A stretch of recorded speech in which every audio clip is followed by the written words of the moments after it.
오늘 주시는 하나님 말씀은 예레미야 28장 1절에서 17절까지 말씀입니다. 제가 봉독하겠습니다. 같은 해 곧 시드기야가 유다 왕이 되어 다스리기 시작한 지 4년째가 되던 해 다섯째 달에 일어난 일이다.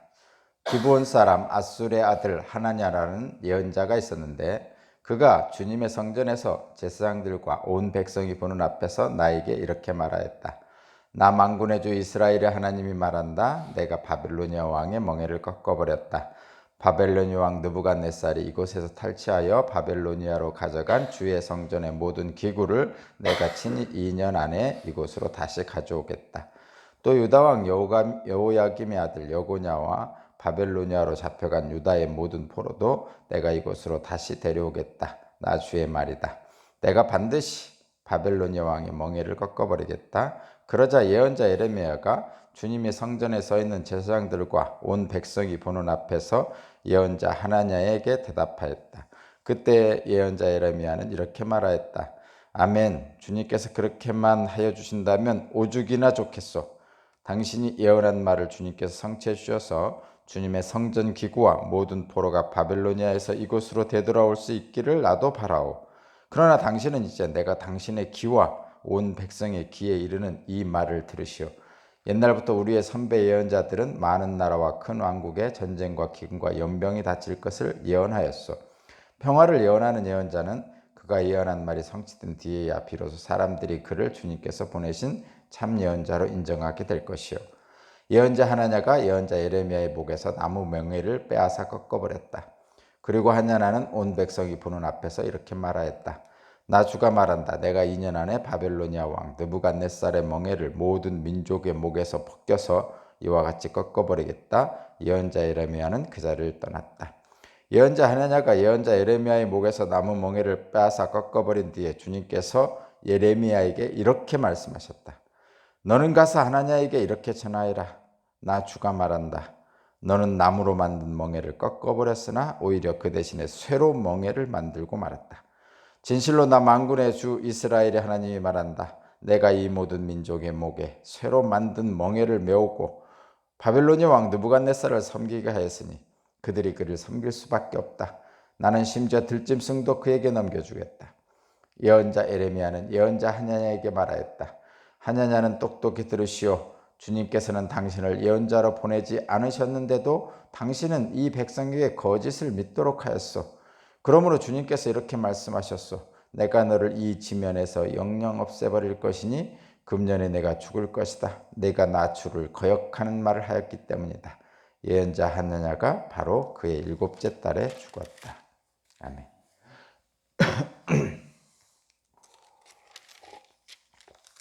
오늘 주시는 하나님 말씀은 영적 분별력을 가져야 합니다. 영적 분별력은 예수 그리스도입니다. 라는 제목입니다. 영적 분별력은 예수 그리스도입니다. 라는 제목입니다. 하나님의 말씀은 은혜로운 말씀이죠. 그리고 그 은혜로운 말씀은 우리를 사랑하시기에 주시는 말씀이죠.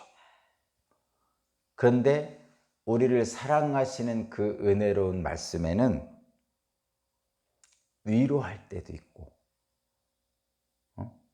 또 칭찬하실 때도 있고 또 희망을 주실 때도 있습니다. 그런데 그 안에는 반드시 있는 또 하나의 말씀이 있는데 바로 심판에 대한 말씀도 있습니다. 예전에 그런 얘기가 있죠. 자녀는 사랑으로 키워야 된다. 근데 그 사랑은 징계도 포함된다. 뭐 이렇게 말씀을 했습니다. 저희 부모님 때 그러더라고요. 하나님 말씀에는 사랑의 말씀입니다. 은혜의 말씀입니다. 그 사랑과 은혜의 말씀에는 위로도 있고 심판도 있습니다. 그런데 거짓 선지자들은 평안만 전하고 심판을 전하지 않지요.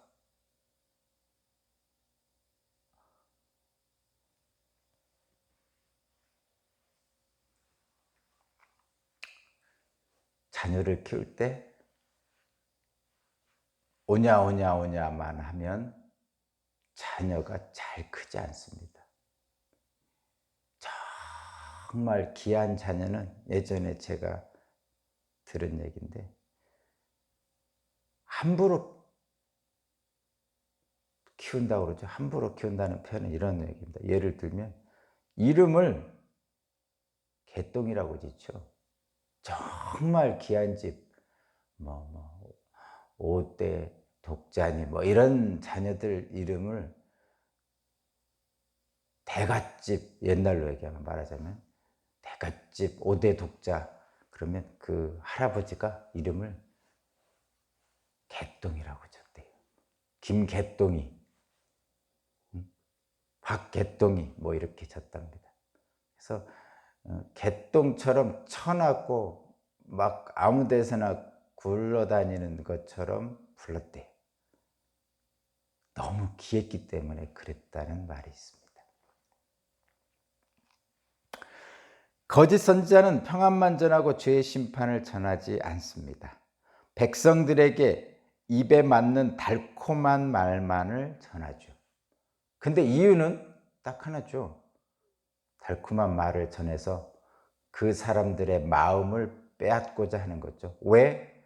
자신의 유익, 자신의 영달을 위해서 그렇게 합니다. 하냐나는 그런 선지자였나 봅니다. 오늘 본문에 바벨론 왕의 멍에를 하나님이 꺾으실 것이다. 성전 기구들이, 빼앗겼던 성전 기구들이 2년 안에 고국으로 돌아올 것이다. 포로로 끌려간 이들이 돌아올 것이다. 이렇게 하나님 말씀을 예언했습니다. 그런데 이 세 가지는 백성들이 간절히 바라고 원하는 것들이죠. 희망사항이다 이런 얘기예요. 그래서 백성들의 입맛에 달콤한 말입니다. 그렇게 되었으면 좋겠죠. 이 말을 들은 예레미야도 동일하게 얘기를 합니다. 뭐라고 얘기하냐면 6절에 아멘, 주님께서 그렇게만 하여 주신다면 오죽이나 좋겠소. 당신이 예언한 말을 주님께서 성취해 주셔서 주님의 성전기구와 모든 포로가 바벨론에 와서 이곳으로 돌아올 수 있기를 나도 바라오. 모든 사람의 바람이긴 하죠. 그런데 이 하냐나의 예언은 거짓이죠. 백성들에게 달콤한 말을 해서 그들의 마음을 빼앗아 현혹시키고 자신의 영달을 위해서 그렇게 한 것입니다. 바벨론 포로 생활을 하게 된다는 예레미야 예언과 2년 내에 모든 것이 회복된다는 하나냐의 예언이 대립합니다. 오늘 본문에. 근데 이 경우에 저와 여러분은 영적 분별력이 있어야 됩니다. 근데 영적 분별력이라고 하니까 되게 잘 이렇게 들어오지 않습니다. 많이 말은 하는데 영적 분별력 우리가 많이 얘기하는데 사실은 확 들어오지 않죠. 그래서 사람들은 이 들어오지 않는 잘 이렇게 감이 잡히지 않는 것들은 늘 이렇게 얘기하죠. 보이지 않는 어떤 것이라고 생각합니다. 그래서 영적 분별력 있는 사람을 이렇게 착각을 한 경우가 있어요.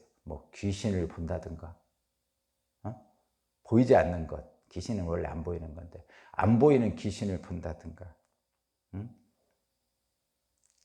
말하자면 여름에 물가에 가지 말라든가, 동쪽에서 귀인이 나타난다든가, 이런 말을 하는 사람을 영적 분별력이라고 있는 사람이라고 생각하는 경향이 있습니다. 굉장히 추상적이고 우리들이 잘 이해가 안 되고 이렇게 잡히지 않는 용어라서 그래요. 근데 여러분, 기독교에서 말하는 영적 분별력은 이 영적이라는 뜻 때문에 그런 거죠. 분별력은 여러분이 무슨 얘기인지 알겠죠? 영적이라는 얘기는 기독교적이라고 생각해도 무방합니다. 영적 분별력, 여기서 영적을 기독교적이다 이렇게 생각하면 됩니다. 기독교적 분별력 이렇게 보시면 됩니다. 그러면 여기서 기독교적 분별력에서 기독교적이라는 건 뭐냐면, 기독이라는 뜻은 예수님이라는 뜻입니다. 기독이라는 말은 그리스도라는 말을 한자로 만들어 놓은 거죠. 그리스도를 기독, 그리스도라는 발음을 기독이라고 한자로 써놓은 겁니다. 그래서 기독교, 그리스도교, 이게 같은 말이에요. 그러면 기독교적 영성, 영적 분별력, 이것은 무엇이냐? 바로 그리스도를 말하는 거죠. 예수님이죠, 그리스도가. 그럼 어떻게 하라는 겁니까? 영적 분별력은. 기독교적 분별력은 뭡니까? 예수님처럼 생각하고 예수님처럼 말하고 예수님처럼 행동하는 것이 영적인 것이다.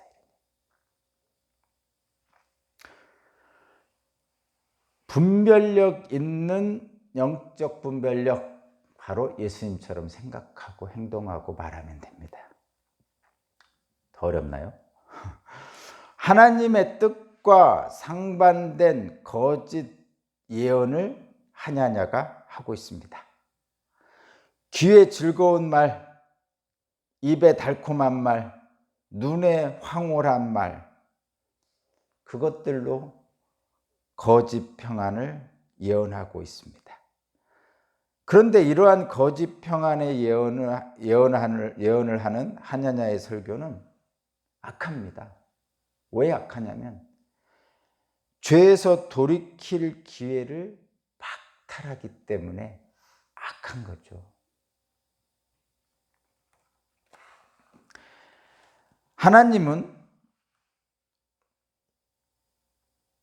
목에 고통의 멍에를 매게 하실 수도 있습니다. 왜냐하면 우리가 죄에 빠지고 우상에 빠져 있기 때문에 그렇습니다. 그래서 결과적으로는 죄에 빠져 있고 우상에 빠져 있는 저와 여러분에게 멍에를 메우시는 것은 그것들을 드러내 보여주시는 거죠. 죄와 멍에에 빠져 있는 우리에게 죄와 우상을 바라볼 수 있도록 안내해 주시는 겁니다. 그래서 멍에를 꺾어버리고 고통을 피하라는 이 하나냐의 행동은 우리가 단호하게 거절해야 됩니다. 이 멍에라는 그 멍에를 넘어 하나님의 거룩한 삶으로 부르시려고 하는 하나님의 마음을 우리가 읽어야 된다는 얘기입니다. 하나님의 말씀은 더하거나 빼는 것은 잘못이죠. 하나님의 말씀을 더하거나 빼는 것은 잘못입니다. 이 더하거나 뺀다는 말씀에 그 글자 그대로 자체를 얘기하는 건 아니라고 그제 말씀드렸어요. 문자만을 얘기하는 건 아니었어요. 말하자면 사랑을 할 때 을을 사랑해 이렇게 바꾸는 걸 얘기하는 게 아니라고 그랬어요. 문자만 바꾸는, 문자 그대로 하는 것은 잘못하는 거죠. 뭐를 바꾸는 거예요? 하나님의 말씀을 더하거나 빼는 것은 어떻게 한다는 거예요? 하나님의 마음을 왜곡하는 거죠. 하나님의 말씀을 왜곡하고 오독, 잘못 읽고 오용, 잘못 사용하는 것. 그것이 하나님의 말씀을 더하거나 빼는 것이죠. 결국은 왜 더하거나 뺄까요? 말씀을 왜 왜곡하고 오독하고 오용합니까? 자기의 영광을 위해서 하나님의 말씀을 이용하는 거예요. 망령되이 하나님의 이름을 일컫는 3계명을 어기는 거죠. 설교자들이 많이 합니다. 많이 하는 잘못입니다. 근데 이 하나님 말씀을 더하거나 빼는 것은 하나님의 권위에 도전하는 일이죠. 왜냐하면 말씀을 자기 마음대로 바꾸는 거잖아요. 왜곡하는 거잖아요. 그런데 이 하나님의 권위에 도전하는 일을 누가 했습니까? 천사장이었던 사탄이 했습니다. 천사장이었던 사탄이 했습니다. 예레미야가 나무 멍에를 메고 있었어요. 본문에 보면. 그런데 이 하나냐가 그 나무 멍에를 빼서 부숴버렸습니다. 그랬더니 하나님께서 나무 멍에 대신에 쇠 멍에를 만드셨다고 합니다. 하나님 뜻에 반대되는 거짓 예언으로 백성들을 미혹시킨 하냐냐를 하나님께서 징계하셨죠. 그래서 그는 결국은 죽었습니다. 하나님의 뜻을 거스르는 거짓 예언은 그래서 오래가지 못합니다. 하나님의 뜻은 하나님의 마음을 잘 읽어야 되는데 저와 여러분이 어떻게 하면 그러면 영적 분별력을 가지고 하나님의 마음을 잘 읽을 수 있을까요? 우리의 목적은 하나님의 말씀에 따라 예수 그리스도의 은혜로 인해서 구원에 이르는 것이죠. 그런데 우리나라도 그렇고 사람들의 기본적인 것은 목적을 향해 수단을 사용해서 가잖아요. 근데 너무 목적을 향해 가다 보니까 수단을 너무 강조하는 경향이 있어요. 그래서 목적과 수단이 역정되는 경우가 있어요.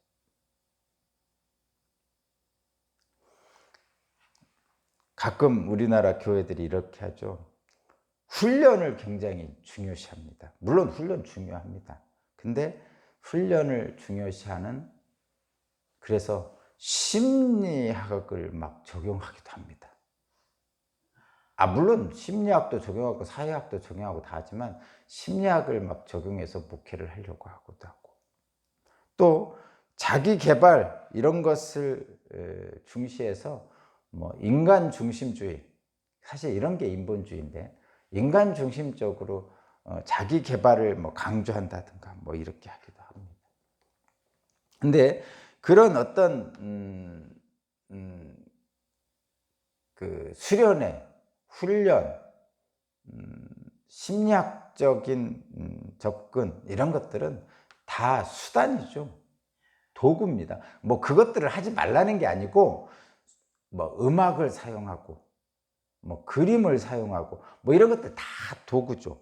하나의 과정이고 도구입니다. 수단입니다. 본질이 아니라는 뜻이죠. 어떻게 본질에 접근할 것인가가 중요하답니다. 그럼 본질은 무엇입니까? 본질은 예수가 그리스도라는 거죠. 그러니까 예수가 그리스도라는 것은 예수님이 구원자라는 거죠. 그리스도라고 하는 게 구원자라는 뜻입니다. 예수가 그리스도다. 예수가 메시아다. 예수님께서 십자가를 통해서 우리의 죄의 문제를 해결하시고 하나님의 의에 다가갈 수 있도록 우리를 이끄셨다. 그래서 우리는 예수의 십자가의 은혜로 하나님의 자녀가 되었다. 이게 본질이고 이것을 통해서 우리가 하나님의 목적인 하나님의 나라로 향해 나가는 거죠. 우리가 예배하는 것은 최근에 예배하기가 참 곤란한 지경에까지 이르렀잖아요. 저와 여러분이 우리 기독교인들이 예배하는 것은 사람들을 모으는 게 목적이 아니죠. 사람들을 모으는 게 목적이 아니라 사람들을 모아서 회개의 삶을 살도록 하는 거죠. 인간적인 노력으로 자신을 포장하고 회개하지 않도록 하면 안 되는 거예요. 모이는 게 목적이 아니고 모여서 예수가 그리스도임을 알고 죄에서 벗어나 하나님의 은총으로 들어가기 위한 것이 목적입니다. 그래서 하나님의 말씀에 담겨 있는 본질에 접근을 해야 됩니다. 이런 거죠. 교회는 대부분 십자가가 다 있잖아요. 물론 요즘은 십자가를 안 놓는 교회도 있습니다. 왜냐하면 자꾸 십자가를 우상으로 섬기려는 경향이 있어서 십자가를 안 놓는 교회도 있어요. 근데 어쨌든 교회의 가장 큰 어떤 상징적인 것으로 본다면 십자가죠.